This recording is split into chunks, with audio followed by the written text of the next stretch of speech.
ચોટીલા શહેરની યુવતીને વઢવાણનો મુસ્લિમ યુવક ભગાડી ગયો હતો, જ્યારે યુવતીના પરિવારજનોને જાથી મારી નાખવાની ધમકી આપી હોવાની રજૂઆત જિલ્લા પોલીસ વડા કચેરીએ સનાતન સંગઠન અને યુવતીના પરિવારજનોએ કરી હતી।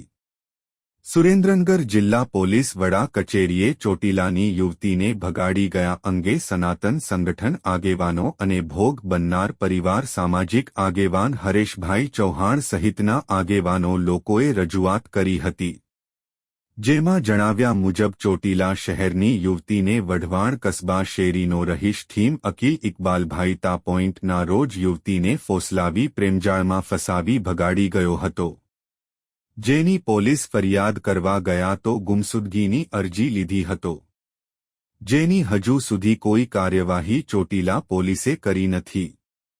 યુવતની ઘરમાંથી કુલ 1.5 તોલાના 2 ચેઇન, રોકડા 1.25 લાખ, તેના બેંક ખાતાના 70,000 લઈ ગયા છે। ભગાડી જનારે લવજેહાદના હેતુથી પૈસા પડાવી અને કાયદેસર લગ્ન ન કરી સંમતિથી રહેવાના કરાર કર્યા છે।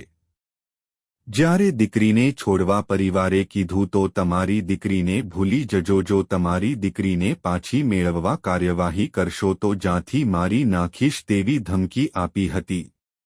આથી પરિવાર દહેશતમાં છે। આરોપી માથાભારે હોવાથી દીકરીને છોડાવી આપવા માંગ કરી હતી।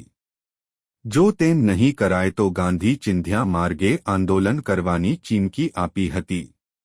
હું ડોક્ટર સીમા પટેલ આજરોજ એક હિન્દુ યુવતી એક મુસલમાન છોકરો એને ભગાડીને લઈ ગયો છે તે સંદર્ભે આજે સુરેન્દ્રનગરના એસપી સાહેબ શ્રીને આ સંદર્ભે અમે આવેદનપત્ર આપવા આવ્યા છે। સમગ્ર હિન્દુ સંગઠન આ હિન્દુ યુવતીને પાછી પરત લાવવા માટે એક ઝુંબેશ ઉપાડી રહી છે। આ મુસલમાન છોકરો જે હિન્દુ યુવતીને ભગાડીને વારંવાર ઉપરા ઉપરી આજે લવ જિહાદનો કિસ્સાઓ બનાવે છે તે સંદર્ભે સઘન કાર્યવાહી કરે અને આપણા સમાજમાં આ કિસ્સાઓ ન બને, જેથી કરીને અમે એસપી સાહેબ શ્રીને આવેદન આપીએ છીએ અને એના ઉપર કડકમાં કડક કાર્યવાહી કરી દીકરીને ઘર વાપસી કરાવે એવી અમારી અનુરોધ છે। કોણ યુવક છે અને ક્યાં રહે છે? મારું નામ ધીરેન્દ્રભાઈ છે, ચોટીલાથી આવું છું। મારી બેનને એક છોકરો મુસ્લિમ યુવક છે ને તે લલચાવી ફોસલાવીને લઈ ગયેલ છે। તો છેલ્લા 6 તારીખે લઈ ગયો હતો અને આજે કેટલા અઠવાડિયું થઈ ગયું તો પણ હજી પરત નથી આવેલી। Chotila police station, Wadhwan police station બધે ટ્રાય કરી પણ શું એને